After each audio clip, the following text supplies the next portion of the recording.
आज किताबों का हाथ पकड़ लो, कल काम मांगने के लिए लोगों के पैर पकड़ने की नौबत नहीं आएगी। नमस्कार दोस्तों, आज के वीडियो में डिस्कस करेंगे हम 19 दिसंबर के करंट अफेयर पे। और देखिए, आज की वीडियो में टोटल हम 12 मोस्ट इंपॉर्टेंट करंट अफेयर चर्चा करेंगे और साथ में इनसे जुड़े जितने भी स्पेशल फैक्ट हैं उन पर पूरी डिटेल में चर्चा करेंगे। और देखिए, इस वीडियो क्लास में आपसे 5 क्वेश्चन हम पूछाएंगे और इन पांचों प्रश्नों के आपको जवाब देने हैं। और साथ में जो कल 5 प्रश्न पूछे गए थे वीडियो क्लास में, उनके उत्तर भी मैं आपको इस वीडियो के लास्ट में बताऊंगा। तो शुरू से लास्ट तक वीडियो में बने रहिए। और इस वीडियो को पूरा देखने के बाद आप इसकी पीडीएफ फाइल भी डाउनलोड कर सकते हैं। नीचे डिस्क्रिप्शन बॉक्स में आपको इस वीडियो की पीडीएफ भी मिल जाएगी। और अगर आप इस चैनल से डेली करंट अफेयर्स और जीएस के ऐसे ही वीडियोस के ऑटोमेटिक नोटिफिकेशन पाना चाहते हैं तो चैनल को भी तुरंत सब्सक्राइब करके बेल आइकन प्रेस कर दीजिएगा और वीडियो को लाइक और शेयर भी कर दीजिएगा। तो चलिए शुरू करते हैं इस वीडियो को। देखिए, पहला प्रश्न आज का है कि 2020 का बेस्ट फीफा प्लेयर पुरुष का खिताब किसने जीता है। तो देखिए, 2020 का जो बेस्ट फीफा प्लेयर पुरुष का खिताब है इसको जीता है रॉबर्ट लेवांडोव्स्की ने।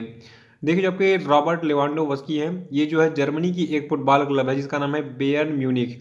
इसके जो है ये स्ट्राइकर हैं। और जो आपके रॉबर्ट लेवांडोव्स्की हैं, देखिए इन्होंने पिछले साल के विजेता लियोनेल मेसी और क्रिस्टियानो रोनाल्डो को हराकर जो आपका ये बेस्ट फीफा मेंस प्लेयर 2020 का खिताब है इसको जीता है।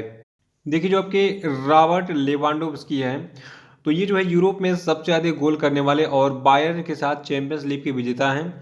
और देखिए, यहाँ पे हमने बात कर लिया फीफा का जो बेस्ट प्लेयर पुरुष का खिताब एक किसको दिया गया, लेकिन महिला वाला खिताब किसको दिया गया ये भी हम जान लेते हैं। यहाँ पे एक फोटो आपको दिख रही है स्क्रीन पे और ये फोटो आपकी है इंग्लैंड की एक फुटबॉलर हैं जिनका नाम है लूसी ब्रांच। ठीक है, तो इंग्लैंड का जो मैनचेस्टर सिटी फुटबॉल क्लब है इसकी ये मेंबर हैं लूसी ब्रांच। और इन्होंने बेस्ट वीमेंस प्लेयर का पुरस्कार जीता है इस साल। और इसके साथ ही ये इस पुरस्कार को जीतने वाली पहली महिला इंग्लिश खिलाड़ी यानी कि ब्रिटेन की पहली महिला खिलाड़ी बन गई हैं। तो इसलिए इनका नाम यानी कि लूसी ब्रांच का नाम और भी इंपॉर्टेंट बन जाता है।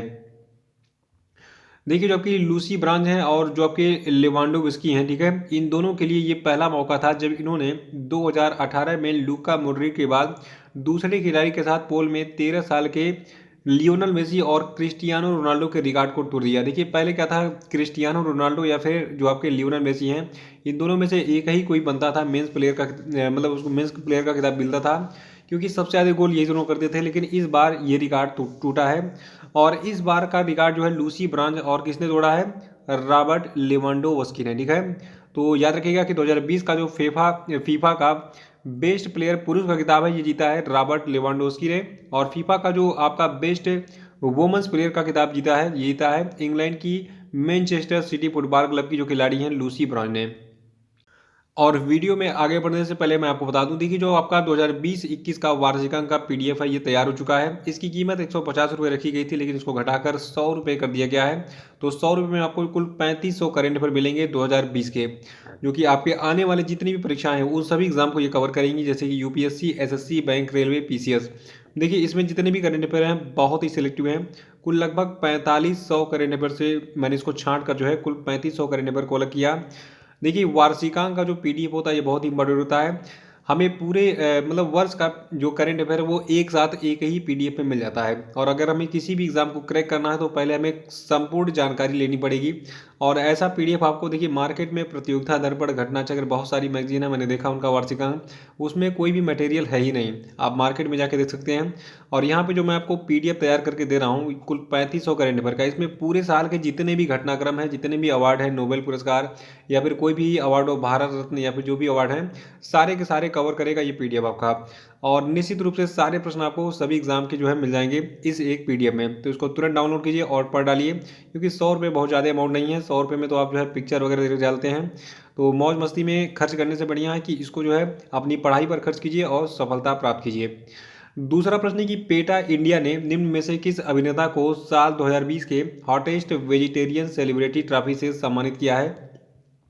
तो देखिए, जो अपनी पेटा इंडिया है इसने हाल ही में सोनू सूद को जो है 2020 के हॉटेस्ट वेजिटेरियन सेलिब्रिटी ट्रॉफी से जो है सम्मानित किया है। यहाँ पे फोटो दिख रहा है श्रद्धा कपूर का। देखिए, हमने सोनू सूद की बात की जो कि पुरुष हैं, और महिला वाला जो खिताब है यानी कि 2020 का जो हॉटेस्ट वेजिटेरियन महिला सेलिब्रिटी का जो पुरस्कार है ये श्रद्धा कपूर को दिया गया है। तो श्रद्धा कपूर और सोनू सूद इन दोनों को जो है 2020 के हॉटेस्ट वेजिटेरियन सेलिब्रिटी ट्रॉफी से अभी हाल ही में सम्मानित किया गया है।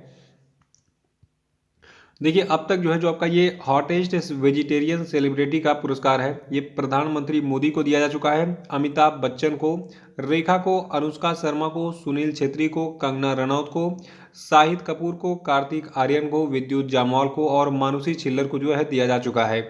तो ये सारी डिटेल्स जो है नोट कर लीजिएगा।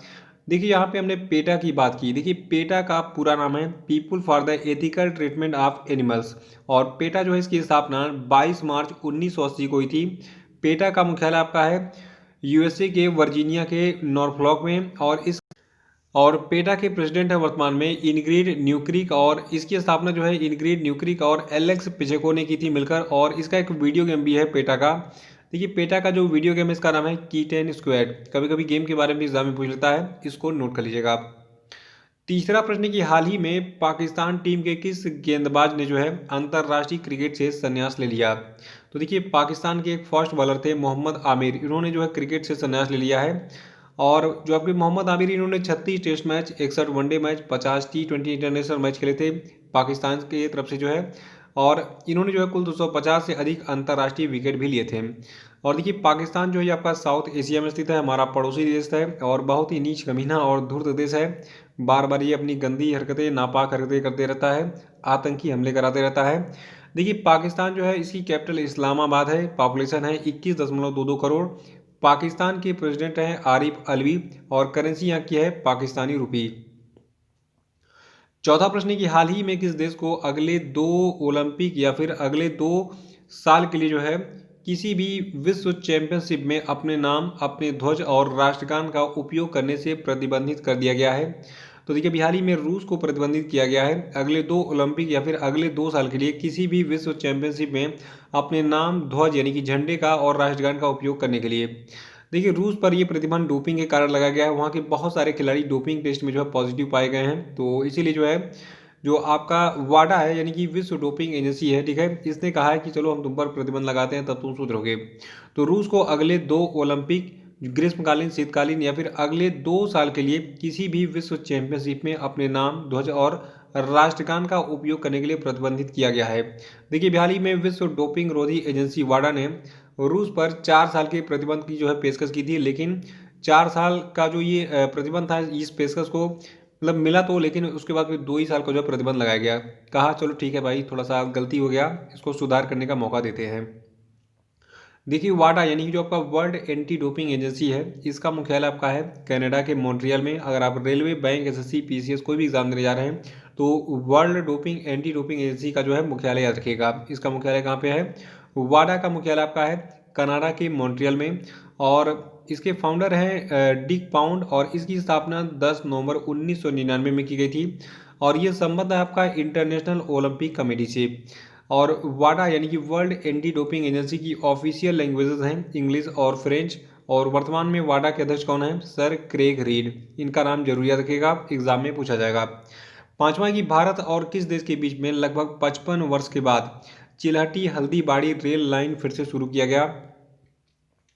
तो देखिए अभी हाल ही में बांग्लादेश में जो है, मतलब भारत और बांग्लादेश के बीच में जो है लगभग 55 सालों के बाद चिल्हटी हल्दीबाड़ी रेल लाइन फिर से शुरू की गई है। और इसके बारे में कुछ और भी फैक्ट है जो मैं आपको वीडियो के लास्ट में बताऊंगा, आखिरी प्रश्न में। तो पहले थोड़ा सा हम डिटेल में जान लेते हैं चिल्हटी हल्दीबाड़ी रेल लाइन के बारे में। देखिए जो आपका चिल्हटी हल्दीबाड़ी रेल लिंक है, ये भारत और बांग्लादेश के बीच में स्थित है। और ये लिंक जो है ये भारत पाकिस्तान के बीच में साल 1965 की लड़ाई के समय बंद किया गया था। और इस लिंक के शुरू होने से बांग्लादेश से असम, बंगाल के बीच में कनेक्टिविटी बेहतर हो सकेगी। शुरुआत में देखिए इस लिंक का जो इस्तेमाल है ये सामान लाने जाने के लिए किया जाएगा, बाद में पैसेंजर सेवा शुरू की जाएगी चिल्हटी हल्दीबाड़ी के बीच में। तो याद रखिएगा कि चिल्हटी हल्दीबाड़ी रेल लिंक जो है ये अभी हाल ही में चर्चा में इसलिए था क्योंकि ये भारत और बांग्लादेश के बीच में स्थित है, और अभी हाल ही में इस लिंक को शुरू किया गया है। देखिए बांग्लादेश जो है यहाँ की प्राइम मिनिस्टर है शेख हसीना, कैपिटल यहाँ की है ढाका, और बांग्लादेश की मुद्रा है बांग्लादेशी टका। छठा प्रश्न कि हाल ही में निम्न में से किस राज्य ने YSR निःशुल्क फसल बीमा योजना शुरू की है। तो देखिए बिहार में जो आपका आंध्र प्रदेश राज्य है यहाँ पर YSR निःशुल्क फसल बीमा योजना शुरू की गई है। और इस योजना के तहत कुल 9.48 लाख किसानों के खातों में फसल बीमा के रूप में कुल 1252 करोड़ रुपए जो है सरकार के द्वारा जमा किए गए हाल ही में। देखिए पहले जो है किसानों को राज्य में यानी कि आंध्र प्रदेश राज्य में फसल बीमा का लाभ उठाने के लिए अपना हिस्सा देना पड़ता था, लेकिन अब जो है इस नई योजना को अपनी हिस्सेदारी देने की मतलब इस नई योजना में किसानों को अब अपनी हिस्सेदारी नहीं देनी पड़ेगी, यानी कि कोई भी अमाउंट नहीं देना पड़ेगा इस बीमा को कराने के लिए। तो YSR अगर किसी योजना के नाम पे अगर लगा है तो समझ जाइए कि वो जो है आंध्र प्रदेश की योजना है। देखिए जो आंध्र प्रदेश राज्य है यहाँ के गवर्नर हैं विश्वभूषण हरिचंदन और चीफ मिनिस्टर हैं YS जगनमोहन रेड्डी, और आंध्र प्रदेश की जनसंख्या है 4.94 करोड़। सातवां की अंतर्राष्ट्रीय प्रवासी दिवस कब मनाता है? देखिए अंतर्राष्ट्रीय प्रवासी दिवस को हम 18 दिसंबर को मनाते हैं, और 2020 के अंतर्राष्ट्रीय प्रवासी दिवस यानी कि इंटरनेशनल माइग्रेंट्स डे की थीम है री इमेजिनिंग ह्यूमन मोबिलिटी। देखिए विश्व में प्रवासियों की बढ़ती संख्या के मद्देनजर साल सन 2000 में संयुक्त राष्ट्र महासभा ने 18 दिसंबर को हर साल अंतर्राष्ट्रीय प्रवासी दिवस के रूप में मनाने का ऐलान किया था। देखिए प्रवासी कौन होता है? देखिए किसी भी देश का नागरिक जब काम की तलाश में अपने देश को छोड़कर किसी दूसरे देश में जाकर बस जाता है तो उसको हम कहते हैं प्रवासी। आठवां प्रश्न है कि संयुक्त राष्ट्र अरबी भाषा दिवस यानी कि United Nations Arabic language day किस तिथि को मनाता है? तो देखिए संयुक्त राष्ट्र अरबी भाषा दिवस को मनाते हैं 18 दिसंबर को। और 18 दिसंबर को ही क्यों मनाते हैं? देखिए 18 दिसंबर को अरबी भाषा दिन इसलिए चुना गया था क्योंकि इस दिन 1973 में संयुक्त राष्ट्र महासभा ने संयुक्त राष्ट्र की आधिकारिक भाषा के रूप में अरबी भाषा को मंजूरी दी थी। ये प्रश्न घुमा के एग्जाम में पूछा गया है कई बार कि जो आपका अरबी भाषा है इसको संयुक्त राष्ट्र की आधिकारिक भाषा के रूप में किस वर्ष शामिल किया गया था? तो 18 दिसंबर 1973 को शामिल किया गया था। देखिए जो आपका ये संयुक्त राष्ट्र अरबी भाषा दिवस है इसको मनाने की शुरुआत जो है ये 2010 में की गई थी। नवा प्रश्न है कि हाल ही में रक्षा मंत्रालय द्वारा सेना के तीनों अंगों यानी कि जल, थल और वायु के लिए कितने करोड़ रुपए की लागत से अभी हाल ही में हथियार और सैन्य उपकरण की खरीद को मंजूरी दी गई? तो देखिए ये अमाउंट आपका है 28,000 करोड़ रुपए। देखिए जो आपका ये टोटल अमाउंट है 28,000 करोड़ रुपए का। तो इस अमाउंट का अनाउंसमेंट इस समय भी किया गया है जब चीन और भारत के बीच में विवाद चल रहा है और लद्दाख में बहुत लंबे समय से गतिरोध चलता आ रहा है गलवान घाटी वगैरह में। तो 28,000 करोड़ रुपए जो है अप्रूव किए हैं रक्षा मंत्रालय ने, किस लिए? हथियार और सैन्य उपकरण खरीदने के लिए भारत की जल सेना, थल सेना और वायु सेना के लिए। देखिए भारत के रक्षा मंत्री कौन है, इनका नाम जरा बताइए। इनकी फोटो यहाँ पे दिख रही है, देखते हैं कितने लोगों को पता है भारत के डिफेंस मिनिस्टर का नाम। 10वां प्रश्न है कि किस देश ने वाडा को डोप फ्री खेलों के लिए $1 मिलियन की राशि देने का ऐलान किया है? तो देखिए अभी हाल ही में भारत ने जो है जो आपका वाडा है यानी कि वर्ल्ड एंटी डोपिंग एजेंसी है, इसको जो है डोप फ्री खेलों को बढ़ावा देने के लिए कुल $1 मिलियन की राशि देने का ऐलान किया है। देखिए भारत के द्वारा किया गया ये योगदान यानी कि $1 मिलियन का जो योगदान है ये चीन, सऊदी अरब और मिस्र सहित अन्य विश्व के देशों द्वारा किए गए इनके योगदान से सबसे अधिक है। और जो ये अमाउंट है $1 मिलियन का, तो ये योगदान जो है ये भारत द्वारा वाडा के मुख्य बजट में किए गए वार्षिक योगदान से भी अधिक है। तो बहुत बड़ा अमाउंट भारत ने दान दिया है वाडा को कि जो आपका डो फ्री खेल है इसको बढ़ावा मिल सके। 11वां प्रश्न कि हाल ही में भारत ने किस देश के साथ में द्विपक्षीय संबंधों पर व्यापक चर्चा करने के लिए एक आभासी शिखर सम्मेलन का आयोजन किया? तो देखिए अभी हाल ही में जो आपका बांग्लादेश है, ठीक है, तो भारत ने बांग्लादेश के साथ एक द्विपक्षीय संबंधों पर व्यापक चर्चा करने के लिए आभासी शिखर सम्मेलन का आयोजन किया था। और इस आभासी शिखर सम्मेलन में प्रधानमंत्री मोदी और शेख हसीना ने पार्टिसिपेट किया अपने अपने देशों की तरफ से। देखिए इस बैठक का नेतृत्व प्रधानमंत्री मोदी और बांग्लादेश की पीएम शेख हसीना ने किया। दोनों नेताओं ने संयुक्त रूप से जो आपका हल्दीबाड़ी चिल्हाटी रेलवे लिंक है इसका उद्घाटन भी किया जो दोनों पड़ोसी देशों की सीमाओं को जोड़ेगा। और इस बैठक के दौरान भारत की ओर से बंग बंधु शेख मुजीबुर रहमान के सम्मान में एक डाक टिकट भी जारी किया गया। और इसके अलावा भारत और बांग्लादेश दोनों पक्षों ने विभिन्न क्षेत्रों में 7 समझौते ज्ञापनों पर करार पर जो है हस्ताक्षर भी किया। तो इस पेज का स्क्रीनशॉट लेके सारी इन्फॉर्मेशन को नोट कर लीजिएगा। 12वां प्रश्न की भारतीय राष्ट्रीय राजमार्ग प्राधिकरण यानी कि national highway authority of India के अध्यक्ष सुखबीर सिंह संधू का कार्यकाल अभी हाल ही में कितने महीनों के लिए बढ़ा दिया गया है? तो देखिए जो आपके सुखबीर सिंह संधू हैं इनका कार्यकाल 6 महीने के लिए बढ़ाया गया है। तो यहाँ पे 2 चीज़ याद रखनी है। पहला ये कि वर्तमान में जो राष्ट्रीय राजमार्ग प्राधिकरण के अध्यक्ष हैं इनका नाम क्या है? सुखबीर सिंह संधू। इनका कार्यकाल अभी हाल ही में 6 महीने के लिए बढ़ाया गया है, यानी कि अब जो ये जून 2021 तक जो है बने रहेंगे इस पद पर। देखिए जो आपका भारतीय राष्ट्रीय राजमार्ग प्राधिकरण है यानी कि national highway authority of India है, इसकी स्थापना 1988 में की गई थी। इसका मुख्यालय नई दिल्ली में स्थित है। तो ये थे आपके आज के सभी महत्वपूर्ण करंट अफेयर और अब हम बात कर लेते हैं आज के सभी क्वेश्चन अपडेट पे। देखिए आज क्वेश्चन अपडेट का पहला प्रश्न आपके लिए कि मानव विकास सूचकांक 2020 में भारत को कौन सा स्थान मिला है, बताइए आंसर। दूसरा है कि किस व्यक्ति को 3 साल की अवधि के लिए एशिया पैसिफिक ब्रॉडकास्टिंग यूनियन का उपाध्यक्ष चुना गया, बताइए। और तीसरा प्रश्न आपके लिए कि हाल ही में किस देश का जो चांग E5 चंद्रयान है, ये जो है चंद्रमा की सतह से पत्थर और मिट्टी के नमूने लेकर पृथ्वी पर लौट आया, बताइए। चौथा है कि हाल ही में अमेरिका ने किस देश के प्रति सख्त रुख दिखाते हुए करेंसी मैनिपुलेटर्स यानी कि मुद्रा में हेरफेर करने वाले देशों की निगरानी सूची में डाल दिया, बताइए। और पांचवा की खेल मंत्रालय ने किस समिति पर लगा बैन तुरंत प्रभाव से हटा दिया, बताइए। तो ये थे आपके आज के सारे क्वेश्चन अपडेट और अब हम कल के जितने भी क्वेश्चन अपडेट थे उनके सही उत्तर जान लेते हैं। देखिए कल के क्वेश्चन अपडेट का जो पहला प्रश्न था ये था कि हाल ही में हिमा कोहली को किस राज्य के हाईकोर्ट की पहली महिला चीफ जस्टिस अपॉइंट किया गया, बताइए आंसर।